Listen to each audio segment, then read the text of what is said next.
Plus two प्रथम वर्षर समस्त छात्र छात्री मानक स्वागत करुच्ची आमर यूट्यूब चैनल रे।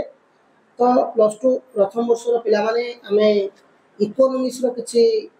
2 नंबरिया प्रश्न को आलोचना करिबा प्लस टू फर्स्ट ईयर पिला माने। तो देखिबा केते गुडी गुरुत्वपूर्ण 2 मार्क्स रो क्वेश्चन परीक्षा रे आसला बडी प्रश्न एठी तुम सामने प्रथम प्रश्नटी कोन रहिछि मुंड पिछा आय कोन पिले ना मुंड पिछा आय कहिले व्यक्ति पिछा हाराहारी आय को बुझाए माने तुम घरे 5 जन अछंती तुम घरे 50 टका इनकम होउछि हैला तुम घरे 5 जन जने 50 टका तुम इनकम करूछो तो जो मुंड पिछा केते पइले ना 10 टका तो जनका केते टका ना 10 टका सेटा तमे मुंड पिछा पइला देशर मोट जातीय आय को मोट जनसंख्या द्वारा भाग करी मुंड पिछा आय निर्णय करे मोट जातीय आय को मोट जनसंख्या द्वारा भाग कले हमें कौन पे ना मुंड पिछा आय भारत रे मुंड पिछा आय 2005 मसिया रे 530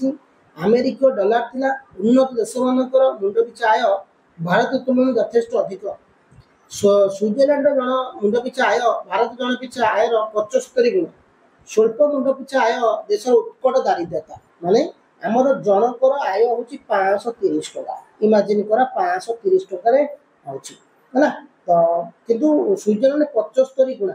माने हम 530 रे जदी 75 गुणिया पिला माने एटी हैला देखो बडे गुणुची ओके 16 1 2 7 35 36 37 ओके 16 5 3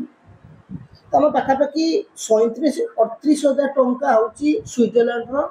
गोटे मुंड पिछाय देखो अर्ध बेकारी कोन ना हमें बेकारी अर्ध बेकारी भारतीय अर्थव्यवस्थार एक पुरातन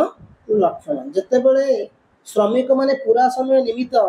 कर्म नियुक्ति सुविधा पाई परंती नाही ताको अर्ध बेकारी माने जते बेले आमे टोटल मने करा जो 12 मास रो किछि मास काम कलो माने 6 मास काम कलो 6 मास घरे बसिलो ताको हम अर्ध बेकारी कहबा ए प्रकार बेकारी ग्रामांचल से कृषि क्षेत्र देखा जाए ये जो प्रकार बेकारीटा ग्रामांचल कृषि क्षेत्र देखा जाए यह द्वारा देशर अजस्र मानव शक्ति अपचय होता अजस्र अनेक मानव शक्ति अपचय होता है भारतर बेकारी समस्या अपेक्षा अर्ध बेकारी समस्या अधिक गुरुतर भारत जो बेकारी समस्या रही ताठू अधिक गुरुत्व होची अर्ध बेकारी तापर प्रश्न ऋतुगत बेकारी हमें क्या कहबा वर्षर 12 मास काम न पाई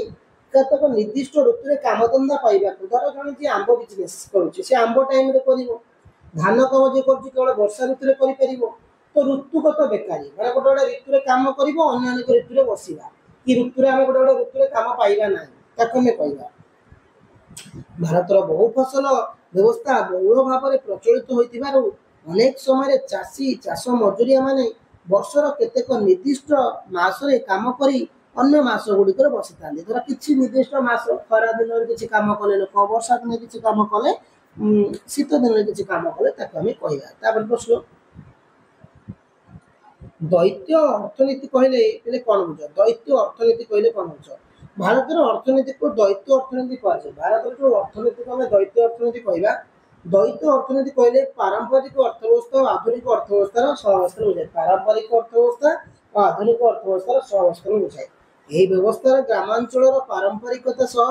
सहरांचल आधुनिकतार समन्वय अनग्रसर मात्रा वृद्धि करा जायते कोन एही व्यवस्था जो रही पारंपरिकता सहित आधुनिकतार मध्य समन्वय अनग्रसरता देखियो मिले एठारे आधुनिकता मुद्रा अर्थव्यवस्था और कृषि भित्तिक पण्य विनिमय परिलक्षित होता है कृषि भित्तिक मध्य पण्य विनिमय परिलक्षित होता है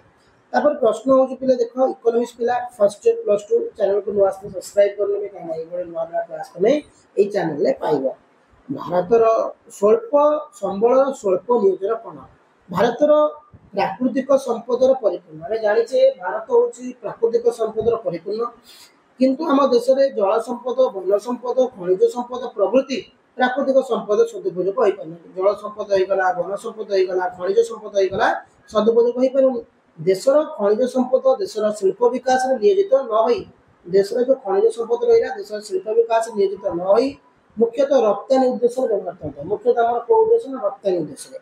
देशर आर्थिक विकास और शिल्प विकास पई ये सब प्राकृतिक संपदर पूर्ण ଉପଯୋଗ ହେବା ବାଞ୍ଛନୀୟ। ଏଗୁଡ଼ିକ ସ୍ୱଳ୍ପ ନିୟୋଜନ ହେବା ଦ୍ୱାରା ଦେଶର ଆର୍ଥିକ ମାନଦଣ୍ଡ ସୁଦୃଢ଼ ହୋଇପାରିବ ନାହିଁ। ଦେଶର ସ୍ୱଳ୍ପ ନିୟୋଜନ ହେବା ଦ୍ୱାରା ଦେଶର ଆର୍ଥିକ ମାନଦଣ୍ଡ ଆମର ସୁଦୃଢ଼ ହୋଇପାରିବ ନାହିଁ। ପୁଞ୍ଜିର ସ୍ୱଳ୍ପତା କହିଲେ ଆମେ କ'ଣ ବୁଝିବା ନା ଭାରତୀୟ ଅର୍ଥବ୍ୟବସ୍ଥାର ବା ଅର୍ଥନୀତିର ପୁଞ୍ଜିର ସ୍ୱଳ୍ପତା ଏକ ଚିରନ୍ତନ ବୈଶିଷ୍ଟ୍ୟ ହୋଇଛି। ପୁଞ୍ଜିର ସ୍ୱଳ୍ପତା ଚିରନ୍ତନ। ଗୋଟେ ଦେଶର ବିକାଶ ନିମନ୍ତେ ଯଥେଷ୍ଟ ପୁଞ୍ଜିର ଆବଶ୍ୟକତା ରହିଛି। ଗୋଟେ ଦେଶର ବିକାଶ ପାଇଁ ଯଥେଷ୍ଟ ପୁଞ୍ଜିର ଆବଶ୍ୟକତା ରହିଛି। ଆମ ଦେଶର ମୁଣ୍ଡ ପିଛା ଆୟ କମ୍, ଖର୍ଚ୍ଚ ବେଶୀ, ତେଣୁ ସଞ୍ଚୟ କମ୍। ଆମର ଯେତିକି ଟଙ୍କା ଆୟ କରୁଛେ ତାଠୁ ଅଧିକ ଖର୍ଚ୍ଚ କରିଦେଉଛେ, ସଞ୍ଚୟ କମ୍। ଯାହାଫଳରେ ଦେଶର ନିଜସ୍ୱ ପୁଞ୍ଜିର ଦରିଦ୍ର ନୁହେଁ, ମାନବିକ ପୁଞ୍ଜିର ମଧ୍ୟ ଦରିଦ୍ର। ଭାରତର ମାନବିକ ପୁଞ୍ଜିର ମାନଦୃଷ୍ଟ ମାନବିକ ପୁଞ୍ଜିର ଗଠନ ଦେଶର ଶିକ୍ଷା, ସାକ୍ଷରତା,